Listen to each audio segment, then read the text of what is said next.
மனுஷனும் உயிரோடவே இருக்க மாட்டான் இல்லையா? அப்பப்பவே தண்டனை கொடுத்து அப்பப்பவே முடிச்சிருவாரு. அவர் அப்பப்ப தண்டனை கொடுத்து முடிக்கிற தேவன் அல்ல. அவர் மனுஷனை போல கோவப்படுகிற மாட்டாரு. மனுஷனை போல தேவன் கோவப்படுவதில்லை. நம்ம சின்ன சின்ன விஷயத்துக்குலாம் டக்குன்னு கோவப்பட்டு திட்டிடுறோம் இல்லையா? அந்த மாதிரி தேவன் எல்லா விஷயத்துக்கும் கோவப்பட்டு ஏன் அப்படி பண்ற, ஏன் அப்படி பண்ற அடிக்கிறது கிடையாது. அவர் அடிச்சா நம்ம தாங்கவே மாட்டோம். அவர் கோவப்பட்டா நம்ம தாங்கவே மாட்டோம். அப்படி தேவன் கோபம் உள்ளவர் அப்படின்னு சொல்றது தப்பான கூற்று. தேவன் அன்பானவர்.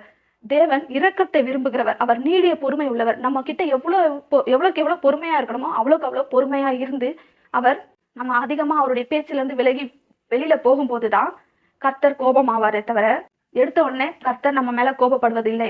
அதனால கர்த்தருடைய அன்பை நம்ம ஒரு அட்வான்டேஜா எடுத்துக்க கூடாது. கர்த்தர் அன்பானவர், நம்ம என்ன வேணா செய்யலாம் அப்படின்னு சொல்லிட்டு நம்ம தவறான வழியில போய்கொண்டே இருக்கக்கூடாது. நம்ம கர்த்தர் அன்பானவரா இருக்கிறார் அப்படின்னு சொல்லும் போதே அவருக்குள்ள அவருக்கு பிரியமான வழிகள்ல நடக்கிறதுக்கு பார்க்கணும். அப்பதான் கர்த்தர் நம்ம மேல பிரியப்படுகிறவரா இருக்கிறார்.